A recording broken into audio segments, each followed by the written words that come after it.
Avogadro সূত্র কি বলছে আমরা এখন দেখব। একটা ইম্পর্টেন্ট টপিক, অ্যাভোগাড্রো সূত্র কি দেখবো আমরা? অ্যাভোগাড্রো সূত্র অ্যাভোগাড্রো সূত্র কি দেখবো? অ্যাভোগাড্রো প্রকল্পে বলছে যে একই উষ্ণতা এবং চাপে সমায়তন সব গ্যাসেই সমান সংখ্যক অণু থাকে। উষ্ণতা এক থাকবে,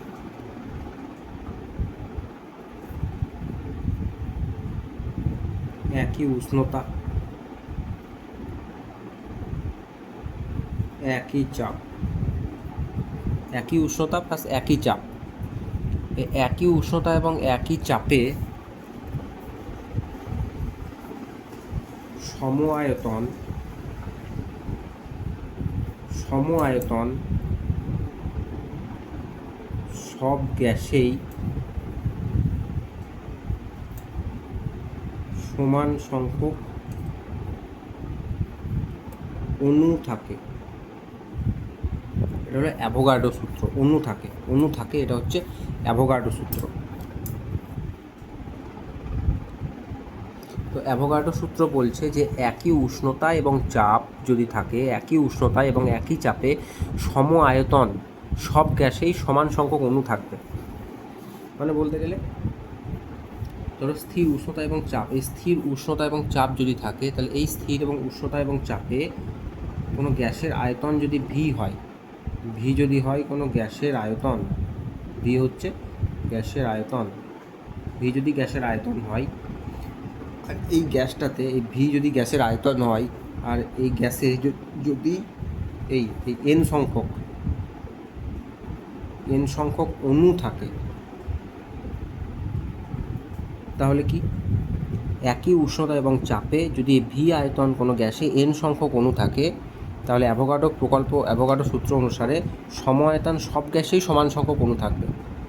সম আয়তন সব গ্যাসে, অর্থাৎ ভি আয়তনের সব গ্যাসেই সমান সংখ্যক অণু থাকবে, বা ভি আয়তন সব গ্যাসেই এই এন সমান সংখ্যক অণু থাকবে, বা এটা হবে ভি প্রপোর্শনাল টু এন। মানে ভি আয়তন সব গ্যাসেই সমান সংখ্যক অণু থাকবে, অর্থাৎ ভি প্রপোর্শনাল টু এন। আর ভি যদি ইকুয়াল টু করি, ভ্যারিয়েশন বা ভেদ আমরা জানি, তাহলে একটা ধ্রুবক হয় কে ইন্টু এন। মানে প্রপোর্শনাল টু উঠে গিয়ে যদি ইকুয়াল টু হয়, তাহলে একটা কে ধ্রুবক বসে। Okay, V equal to K N. এই কে কী বলে? সমানুপাতিক ধ্রুবক। কে বলে সমানুপাতিক ধ্রুবক। মানে এই সমানুপাতিকটা উঠে গিয়ে যেহেতু ইকুয়াল টু দিলাম, তাই সমানুপাতিক ধ্রুবক একটা কে বসলো। V proportional to N, V সমান কে ইন্টু এন। কে হলো সমানুপাতিক ধ্রুবক। তো এটা গুরুত্ব কি? এই অ্যাভোগাড্রো প্রকল্পের গুরুত্ব কি? তো এই অ্যাভোগাড্রো প্রকল্পের গুরুত্ব কি? অ্যাভোগাড্রো প্রকল্পের গুরুত্ব হচ্ছে এই অ্যাভোগাড্রো সূত্র থেকে অণু এবং পরমাণুর মধ্যে পার্থক্য জানা যায়। গুরুত্ব কি? এর গুরুত্ব হচ্ছে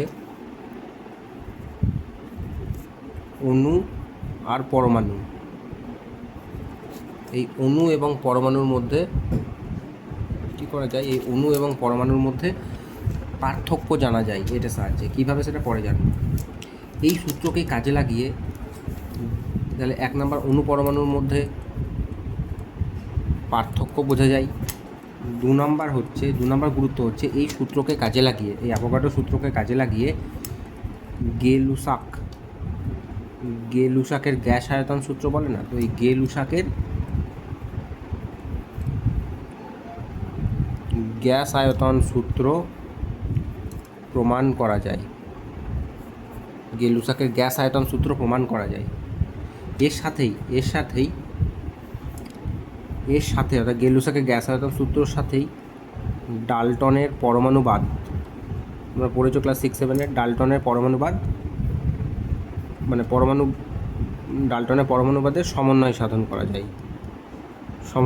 অর্থাৎ গে লুসাকের গ্যাস আয়তন সূত্র প্রমাণ করা যায়, তার সাথে সাথে এটার সাথে ডাল্টনের পরমাণুবাদের সমন্বয় সাধন করা যায়। আর কি করা যায়? তো এটা হচ্ছে এই দুটো হচ্ছে গুরুত্ব, এই অ্যাভোগাড্রো সূত্রের গুরুত্ব। তো এর অনুসিদ্ধান্ত আমরা কী আসতে পারি, যে এই সূত্র থেকে আমরা কী অনুসিদ্ধান্তে আসতে পারি? এই সূত্র থেকে যে অনুসিদ্ধান্তে আমরা আসতে পারি তা হলো নিউক্লিয় গ্যাস ছাড়া, ঠিক আছে, নিষ্ক্রিয় গ্যাস ছাড়া, এক্সেপ্ট নিষ্ক্রিয় গ্যাস, এটা অনুসিদ্ধান্তে আমরা আসতে পারি যে নিষ্ক্রিয় গ্যাস ছাড়া সকল মৌলিক গ্যাসের অণু দ্বিপরমাণুক যুক্ত হয়। নিষ্ক্রিয় গ্যাস ব্যতিরেকে সকল মৌলিক গ্যাসের অণু দ্বিপরমাণুক যুক্ত হয়। তারপর সকল গ্যাসীয় পদার্থের আণবিক গুরুত্ব তার বাষ্প ঘনত্বের দ্বিগুণ হয়। এটা আমরা প্রমাণ করতে পারি যে সকল গ্যাসীয় পদার্থের আণবিক গুরুত্ব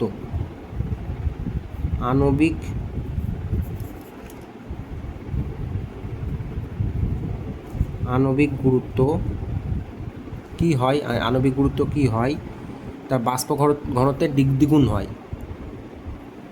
আণবিক গুরুত্ব কি হয়? 2 ইন্টু বাষ্প ঘনত্ব।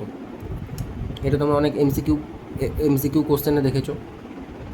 কি হয়? এর আণবিক গুরুত্ব বাষ্প ঘনত্বের দ্বিগুণ হয়। এটা আমরা জানতে পারি যে মানে এই অ্যাভোগাড্রো সূত্র অনুসিদ্ধান্ত হিসাবে আমরা জানতে পারি যে সকল প্রকার গ্যাসীয় পদার্থের গ্যাসীয় পদার্থের আণবিক গুরুত্ব তার বাষ্প ঘনত্বের দ্বিগুণ হয়।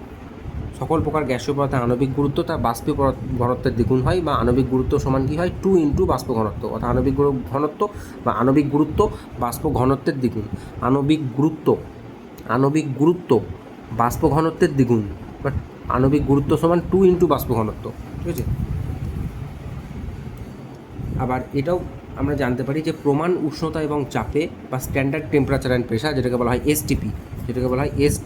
STP full form standard temperature and pressure, standard temperature and pressure, অর্থাৎ প্রমাণ উষ্ণতা এবং চাপে আমরা জানতে পারি যে কোনো 1 গ্রাম অণু পরিমাণ গ্যাসের আয়তন 22.4 লিটার। যে কোনো এক গ্রাম পরিমাণ গ্যাসের কিসে? এসটিপিতে বা স্ট্যান্ডার্ড টেম্পারেচার অ্যান্ড প্রেশার, অর্থাৎ প্রমাণ উষ্ণতা এবং চাপে 1 গ্রাম অণু গ্যাসের আয়তন 1 গ্রাম অণু পরিমাণ গ্যাসের আয়তন 22.4 লিটার হয়, 22.4 লিটার।